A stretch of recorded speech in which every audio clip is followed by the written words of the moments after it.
হাসির রাজা, জ্ঞানের রাজা, রসিক রাজা গোপাল ভাঁড়।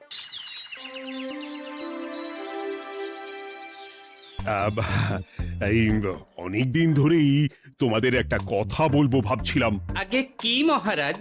মন্ত্রী আর গোপালের মধ্যে কে বেশি ভালো সেটা পরীক্ষা নেওয়ার পরিকল্পনা করেছি, এবং যে এই পরীক্ষায় সফল হবে তাকে আমি পুরস্কার দেব। এ তো বেশ শুভ সংবাদ। এই পুরস্কার সেই ব্যক্তি পাবে যে ভালো কাজ করবে, ভালো চিন্তার মাধ্যমে বাকি মানুষদের কাছে এক অনুপ্রেরণার উদাহরণ হবে। বাহ, বাহ, সাধু সাধু, খুব ভালো প্রস্তাব মহারাজ। ভালো না ছাই, এটা কোনো পুরস্কার না। ছে, ভালো কাজ করার কি আর চারটিখানি কথা? মহারাজ, একটা অনুরোধ ছিল। তোমার আবার কি অনুরোধ? বলছিলাম এখন আমাকে একটু বেরোতে হবে। আসলে আজ আমার নাতি নাতনিদের দল বাড়ি আসবে অনেক দিন পর, তাই ওই আর কি একটু গল্প আড্ডা খাওয়া দাওয়ার ব্যাপার আছে, এই আর কি। কোথাকার কোন রাজা এলো আমার? যখন ইচ্ছে আসবে, যখন ইচ্ছে যাবে, আর সেগুলো নাকি আমাদের মেনেও নিতে হবে। উফ, মন্ত্রী, এই হিংসুটে পানাগুলো কবে বন্ধ হবে তোমার বলো তো? তুমি যাও তো গোপাল। মানুষের ভালোবাসা পাওয়া, জনপ্রিয় হওয়া এত সহজ নয়। অনেক ধন্যবাদ মহারাজ। আমার তো বেশ গর্ব হয় তোমার জন্য, আর আমি চাই যে গোপাল আরো ভালো কাজ করে সেরা নাগরিক সম্মান পেয়ে এই কৃষ্ণনগরের মুখ আরো উজ্জ্বল করুক। নিশ্চয়ই মহারাজ, চেষ্টা করব। তবে পুরস্কারের কথা ভেবে আমি কোনোদিন কাজ করি না মহারাজ। যেটা আমার ঠিক মনে হয় তাই করি। এবার আমায় অনুমতি দিন, আমি আসি। হুম, বেশ বেশ, যাও যাও।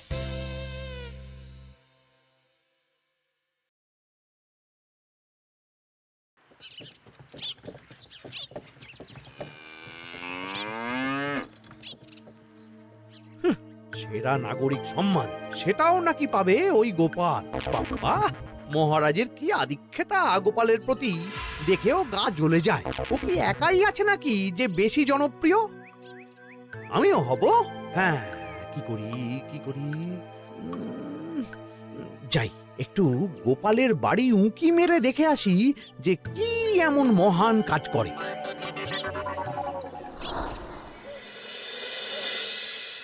ও দিদা, শরবতটা দারুণ হয়েছে গো। হ্যাঁ, প্রাণটা জুড়িয়ে গেল। আর একটু খাবি নাকি তোরা? না না গিন্নি, বেশি শরবত খেলে বাকি কিছু আর খেতে পারবো না। তুমি বরং ওই তরমুজ, জাম, যা যা ফল এনেছি সব এনে দাও। আচ্ছা আচ্ছা, সেই ভালো। উফ, আজকের দিনটা পুরো জমে গেল। মানে কোনো তুলনা হয় না। সে আর বলতে, গোপাল দাদুর জায়গা কেউ কোনোদিনও নিতে পারবে না। কয়জন দাদুকে দেখেছে ওরা জীবনে? এসব তো আমিও খাওয়াতে পারি। বেশি বাড়াবাড়ি। এই নে সোনারা আমার, তোদের জন্যই তো তোদের দাদু এসব এনেছে। হ্যাঁ, এই তোরা খা, কেমন? লজ্জা করিস না কিন্তু। সে আর বলতে, ও দাদু, তুমি এবার পরের গল্পটা বলো তো। কি ব্যাপার, মন্ত্রী মশাই হঠাৎ আড়ি পাচ্ছে কেন? কই গো দাদু, চুপ করে আছো যে? হ্যাঁ হ্যাঁ, বলছি। এবারে বুঝলি, এবারে তোদের একটা অন্যরকম গল্প বল। দূর, আরে কি বলছে সব ঠিক করে শোনাও যাচ্ছে না। আরেকটু ভালো করে উঁকি দি।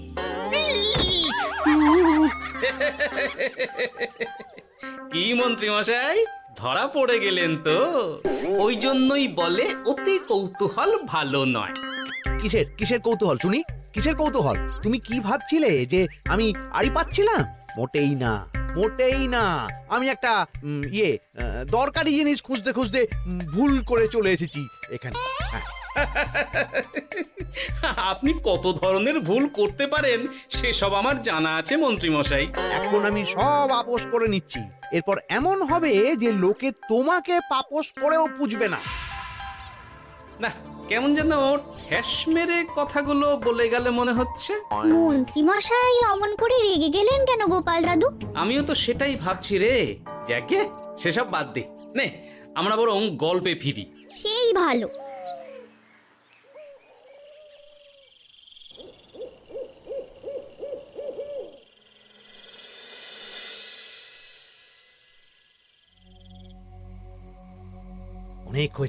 অনেক হয়েছে গোপালের গুণগান।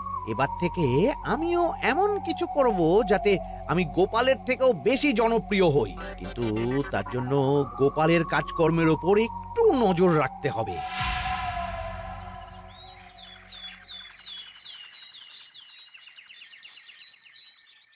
শোন বটাঘটা, কয়েকদিন তোদের গোপালের ওপর পুরো নজর রাখতে হবে। গোপাল কিভাবে কি করছে, কেমন করে করছে, সব এসে আমাকে জানাবি তোরা। আচ্ছা মন্ত্রীমশাই, চিন্তা করবেন না। একেবারে গোপালের দিন পঞ্জিকা বানিয়ে দেব আপনাকে।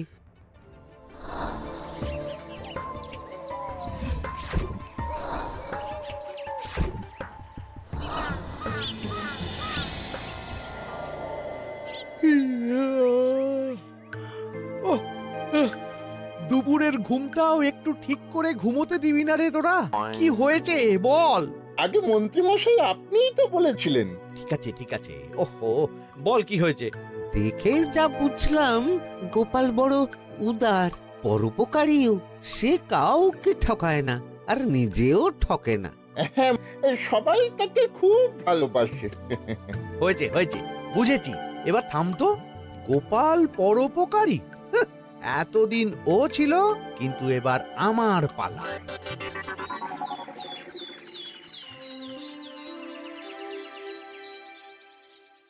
মহারাজ, আমার একটা কাজ আছে, তাই আজ একটু তাড়াতাড়ি বেরোতে হবে। দয়া করে অনুমতি দিন। তোমার আবার আজ কি কাজ আছে? কেন মহারাজ, আমার কি কোনো নিজের কাজ থাকতে পারে না? আপনার যদি আমার উপর কোনো সন্দেহ থাকে, তাহলে আপনি নজর রাখতে পারেন। আহা মন্ত্রী, আমি কি সে কথা বলেছি একবারও? তাহলে এটা যদি গোপাল বলতো, তাহলে কি আপনি ওকে এত প্রশ্ন করতেন? এর মধ্যে আবার আমি আসছি কোথা থেকে? দেখছেন তো মহারাজ, কেমন আগ বাড়িয়ে ঝগড়া করতে আসে। ওহো, ঠিক আছে মন্ত্রী, তুমি যাও। ও কি, আবার কি হলো? প্রণাম করছো কেন? ভালো কাজ শুরু করার আগে আপনার আশীর্বাদ নিয়ে নিলাম মহারাজ।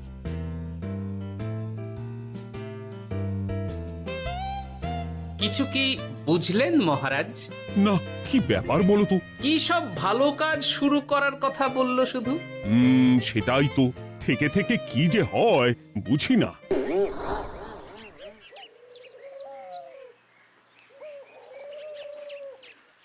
তা বলেছিলাম, সব মনে আছে তো? আজ থেকে তোদের কাজ হলো শুধু আমার গুণগান করা, লোকের কাছে আমার কাজের প্রশংসা করা। আচ্ছা মন্ত্রীমশাই। আপনি যেমন বলেছেন ঠিক তেমনটাই হবে।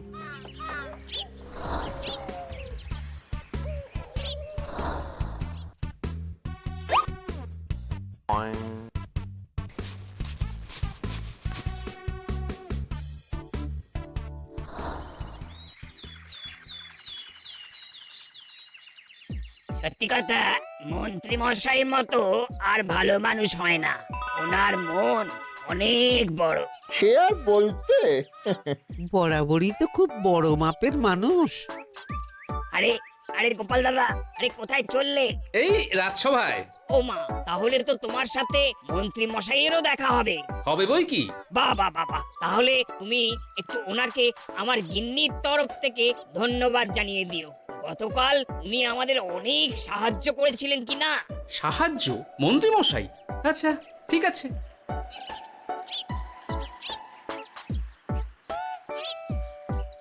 কিরে, কোথায় যাওয়া হচ্ছে সব? আজকাল তো তোদের দেখতেই পাওয়া যায় না। বাড়িতেও গল্প শুনতে আসিস না তোরা। কি করে যাবো বলো তো গোপাল দাদু, সময় হয় না তো। সে কি কথা, খুব চাপ চলছে নাকি? না না, সে কথা নয়। আসলে মন্ত্রী মশাইয়ের বাড়িতে একবার ঢুকলে খাওয়া দাওয়া গল্প খেলা সবকিছু সেরে বেরোতেই অনেক দেরি হয়ে যায়, তাই আর তোমার বাড়িতে যাওয়ার সময় হয় না। মন্ত্রী মশাইয়ের বাড়ি? ও, মন্ত্রী মশাই মনে হয় ভালোই সবার মনে জায়গা করে নিচ্ছে। যাকে ভালো কথা, সবার ভালো হলেই ভালো। তা মন্ত্রী, চারপাশ থেকে তো তোমার নামে বেশ ভালো ভালো কথাই শুনছি। খুব ভালো। এইভাবেই মানুষের পাশে থাকো সব সময়। এখন তো গোপালের থেকেও সবার মুখে তোমার নামই আগে আসে।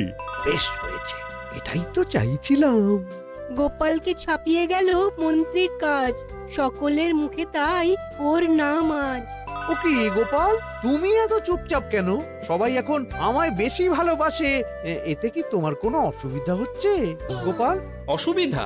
কি যে বলেন মন্ত্রীমশাই, এটা তো খুব ভালো কথা। তবে কি বলুন তো, মানুষ যত তাড়াতাড়ি মাথায় তোলে, কিছু হলে ঠিক তত তাড়াতাড়ি মাথা থেকে নামিয়ে দেয়। মানে কি বলতে চাইছো? না তেমন কিছু না, ওই নিজের জায়গাটা ধরে রাখাটাই আসল। সত্যি কথা বলেছো গোপাল, এক দুদিনে রাতারাতি কিছু অর্জন করা যায় না। যাই হোক, সভা আজ এখানেই শেষ করলাম।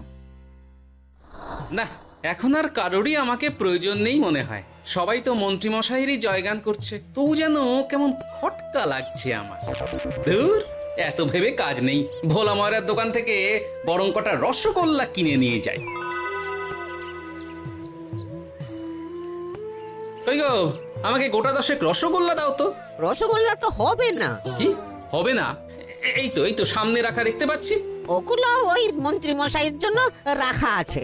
ওগুলো ছাড়া তুমি অন্য কিছু বলো, আমি দিচ্ছি। না থাক, কিছু লাগবে না।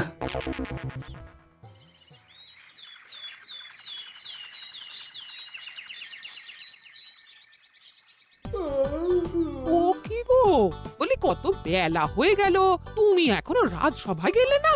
কদিন ধরে দেখছি কিছু হয়েছে, আর তোমার রাজসভায় বলি যেতে ইচ্ছে করে না বুঝি? না না, সেরকম কোনো ব্যাপার নয় গিন্নি। আমি দেরি করে যাই কি তাড়াতাড়ি, কোনো কিছু তো আর কারো জন্য থেমে থাকে না, বলো গিন্নি? মন্ত্রীমশাই তো আছেন, তাহলেই চলবে। এ আবার কেমন কথা? কিছু না, আমি বেরোলাম।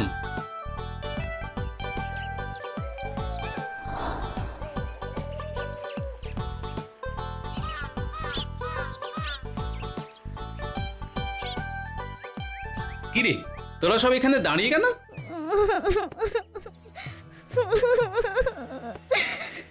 আমরা সব পরীক্ষায় শূন্য পেয়েছি, তাই আমাদের শাস্তি দিয়েছে। আসলে আমরা এতদিন কোনো পড়াশোনা করিনি তো বাড়িতে, পুরো সময়টা শুধু ওই মন্ত্রী মশাইয়ের বাড়িতে মজা করে কাটিয়েছি, তাই এমন হয়েছে। তা নিজের ভুলটা যে বুঝতে পেরেছিস, এটাই অনেক।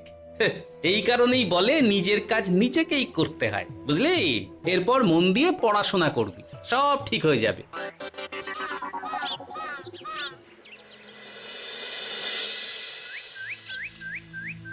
ও কি গো ভোলা মায়েরা, এমন মুখ বেজার করেছো কেন? আর কি বলি গোপাল দাদা, খদ্দের একটাও নেই। বসে বসে শুধু মাছি তাড়ানো ছাড়া আর কোনো কাজই নেই। কেন, হঠাৎ এমন কেন হলো? এই মন্ত্রী মশাইয়ের জন্য উপকার করে দেওয়ার নাম করে আমাকে দুধ থেকে ছানা মেখে দেওয়ার কথা বলেছিল। আমিও খুশি মনে রোজ দুধ পাঠিয়ে দিতাম ওনার বাড়ি। তারপর? আসলে ওই মিষ্টি বানানো তো আর চারটিখানি কথা নয়, আমার সুবিধাই হতো। হঠাৎ খদ্দেররা সব জানানো শুরু করলো মিষ্টির স্বাদ পাল্টে গেছে, মান কমে গেছে, আর শরীর খারাপ হচ্ছে, এই সব। না না না, এ তো খুব খারাপ ব্যাপার। তার জন্যই তো আমি ওই মন্ত্রী মশাইকে উপকার করতে বারণ করে দিলাম। কিন্তু খদ্দেররা তো এখন আর বিশেষ করে আসতে পারছেন না। এখন তুমি ভরসা, এখন তুমি আমায় উপকার করতে পারো। হ্যাঁ বলো না, কি করতে হবে? তোমাকে তো সবাই খুব মানে। তুমি যদি ওই মিষ্টি খেয়ে সবাইকে বলো যে আমার দোকানের মিষ্টি ভালো, তাহলেই একমাত্র ওই আমার আবার বিক্রি শুরু হবে। বেশ।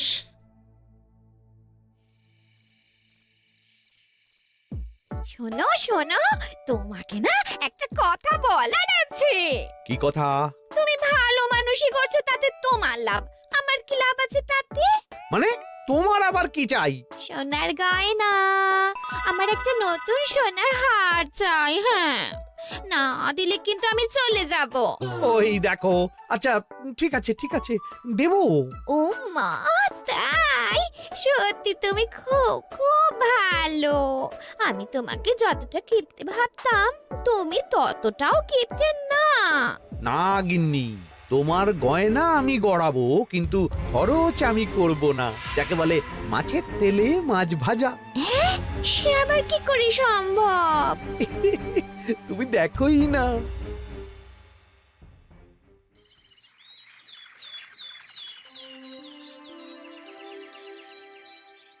মহারাজ, আপনার কাছে একটা অনুরোধ ছিল। হ্যাঁ বলো না। এই আগামী সপ্তাহে আমি সকলকে বিনামূল্যে বস্ত্র ও খাদ্য সামগ্রী বিতরণ করতে চাই। আর তার জন্য আমার ইচ্ছা যে আপনি সেখানে প্রধান অতিথি হয়ে আসুন। বাহ বাহ বাহ, এ তো ভারী উত্তম প্রস্তাব, নিশ্চয়ই যাব। অনেক ধন্যবাদ, এ তো আমার পরম সৌভাগ্য মহারাজ। কি খুশি তাহলে? এই আর একটা কথা, মানে বুঝতেই তো পারছেন অনেক খরচ, তাই অল্প পরিমাণ যদি মোহর, মানে আপনার যেটা ভালো মনে হয়। বুঝেছি বুঝেছি, আর বলতে হবে না।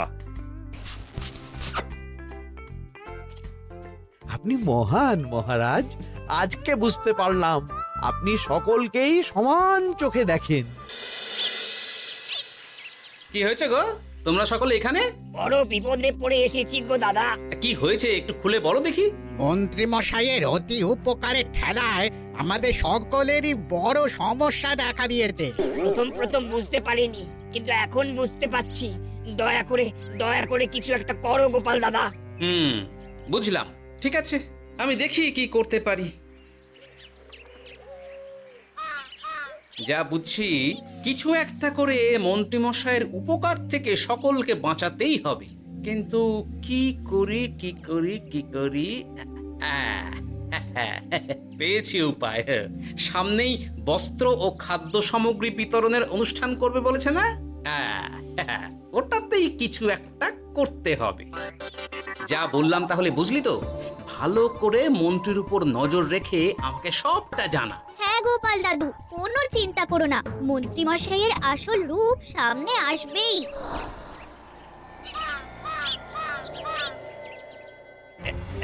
এই নে আগাম কিছু মোহর। সামনের অনুষ্ঠানের জন্য সব থেকে খারাপ মানের কাপড় ও আনাজপাতির বায়না দিয়ে আসবি। বাকি যেটুকু দাম থাকে সেটা আমি অনুষ্ঠানের দিন দিয়ে দেবো। আচ্ছা মন্ত্রী মশাই। মন্ত্রী মশাইয়ের চালাকিটা একবার দেখলি? বিতরণের নাম করে সব খারাপ জিনিসগুলো বিতরণ করার তালে আছে। খুব ভালো কাজ করেছিস। এখন বরং তোরা যা, আমাকে একটু বেরোতে হবে, বুঝলি? আচ্ছা দাদু।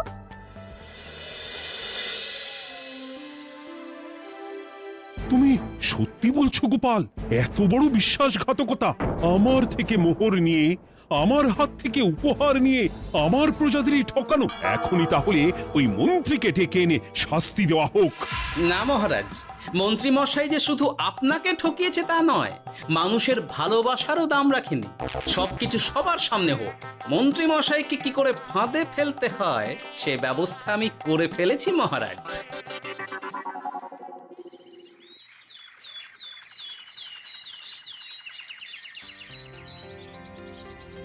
যাক বাবা, এই সুযোগে প্রচুর মোহর হাতে চলে এলো। এমনিও আমার চিন্তার কোনো ব্যাপার নেই, সব জিনিস তো মহারাজের হাত দিয়ে বিতরণ করা হবে, তাই খারাপ হলেও সবাই ভাববে মহারাজ দিয়েছে। শোন, এবার তোরা গিয়ে মন্ত্রীকে ওখান থেকে সরিয়ে আন। ততক্ষণে আমি আমার কাজটা মিটিয়ে নিই। আচ্ছা। মন্ত্রী মশাই, শিগগিরই চলুন আমাদের সাথে, মহারাজ আপনাকে ডাকছেন ওই গাছতলার ওখানে। এখন? হ্যাঁ, মহারাজ তো আপনার উপর খুব খুশি, তাই দেখে মনে হলো কোনো একটা উপহার দেবেন আপনাকে। তাই নাকি? বটেই তো, আমি এক্ষুনি যাচ্ছি।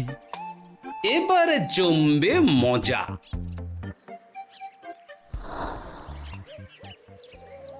কই দেখি কেউ তো কোথাও নেই। আমাকে যে বললো মহারাজ ডাকছেন, ধর, আমি বরং মঞ্চেই ফিরে যাই।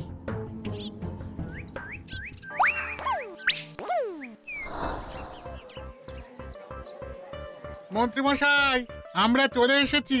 আপনি বলেছিলেন আজকে আমাদের পাওনা মিটিয়ে দেবেন। আপনার কথা মতো সবচেয়ে উৎকৃষ্ট মানের কাপড় আমি দিয়েছি।